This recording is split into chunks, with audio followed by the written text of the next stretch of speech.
And sometimes the holidays suck. I am recording this in the middle of doing my hair because I know that for a lot of my loves on the channel, this is a time of reprieve and rejuvenation. You're going home, you're going to eat good, you're going to see your mom and your dad. The semester is almost over. You finished your last couple of finals, or you only have 1 or 2 left. And right after this, the winter season is going to kick into full swing, and it smells like chestnuts roasting on an open fire and kids' laughter outside. And it's just a real feel-good time. And then for others, it's absolutely miserable. You don't even know if you're going to pass the semester. You're facing remediation. There is no home for you to go back to because your family sucks. It's nothing but arguing and chaos. You decided that you don't want to deal with that this year.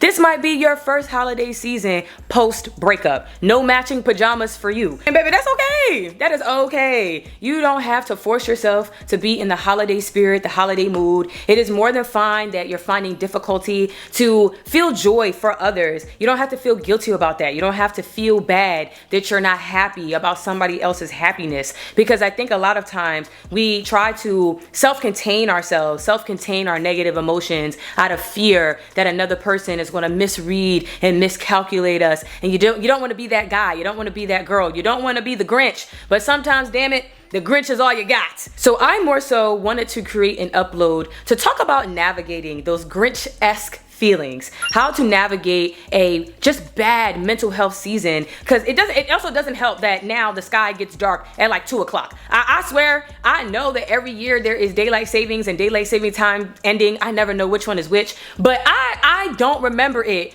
giving darkness falls. This might be hitting you extra hard even because of the environmental changes. And with that, I think comes a lot of reflection and forgiveness and mental flexibility. I think the most important thing that I found in navigating a rough holiday season is not only allowing myself to feel my feelings, but really analyzing where the heck they come from. And one of my favorite ways to do that, y'all, is with this app. No, this is not an advertisement, although I wish it would be so I could be getting some money as a broke med student, but it's all right.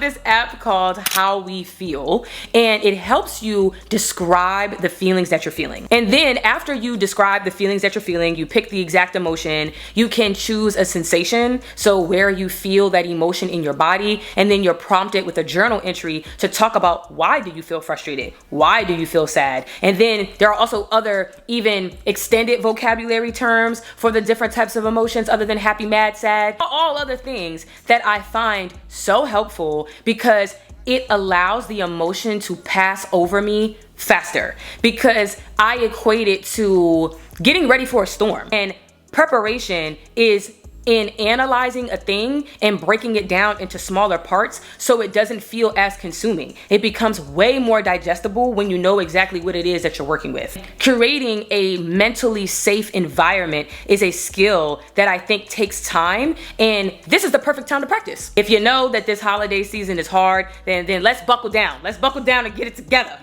Also, having a feel-good safety plan. Oh my goodness, this is one of the best things that I could have done for myself, is figuring out what are my comfort movies. What are things that I really enjoy watching that make me feel like a little kid again? And for me, that is Hayao Miyazaki movies. Hayao Miyazaki movies and Studio Ghibli, because those are 2 separate things. Put some respect on their name.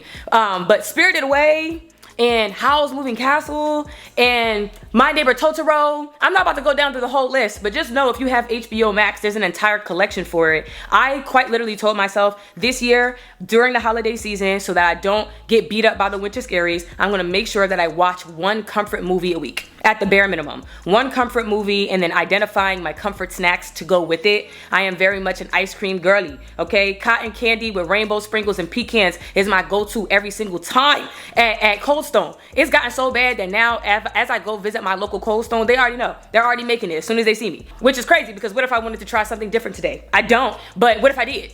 And so, you have to construct peace, and I think that people really misunderstand that. I think that people believe that peace is this thing that comes in the absence of conflict, and that's not true. Peace is constructed despite. Peace is constructed despite the external factors that are causing disruption. I'm not saying any of this as if it's just a walk in the park. I'm sure that there are a lot of other devastating things around this time that I can't think of off the top of my head that I have yet to personally experience, or that I may never personally experience. So I don't mean to diminish the difficulty of surviving the winter scaries, but you gotta start somewhere.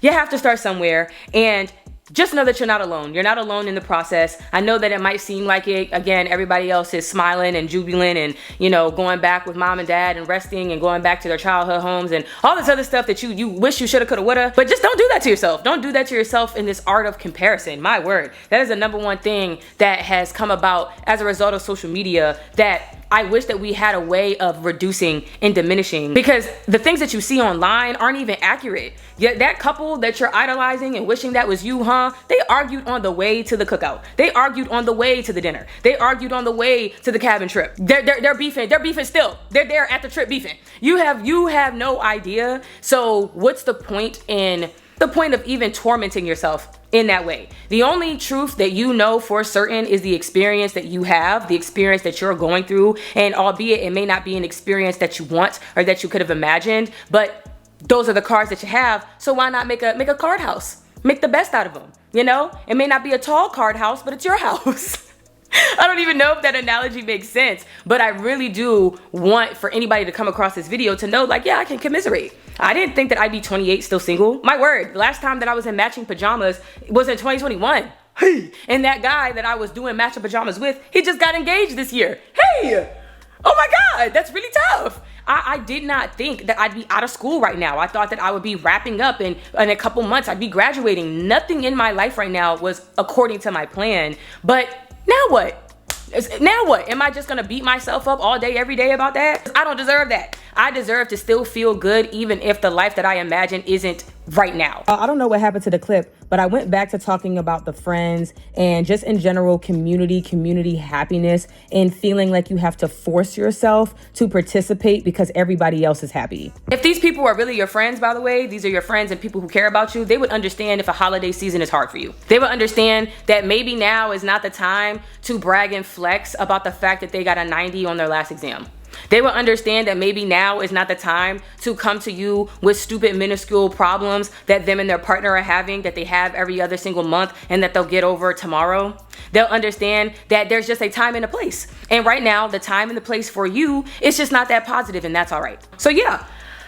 That was it. That was all. I know that this is kind of random, but I felt like it was necessary. I felt moved in the middle of doing my hair, as I said, and that's all I got for you. I'm wishing y'all all the best, all the luck, all the love that I can muster virtually for you. Here's a holiday hug for you, because I know that sometimes you just need to hear it. You just need to hear that you're not alone. You just need to hear that you are seen in the emotions that you're experiencing, and it just does a lot. So if you have made it through this video to this point, please comment down below something nice and thoughtful. Even if it's just a hug emoji, I don't know. Comment something that you don't know how much it can make somebody's day. Okay, bye.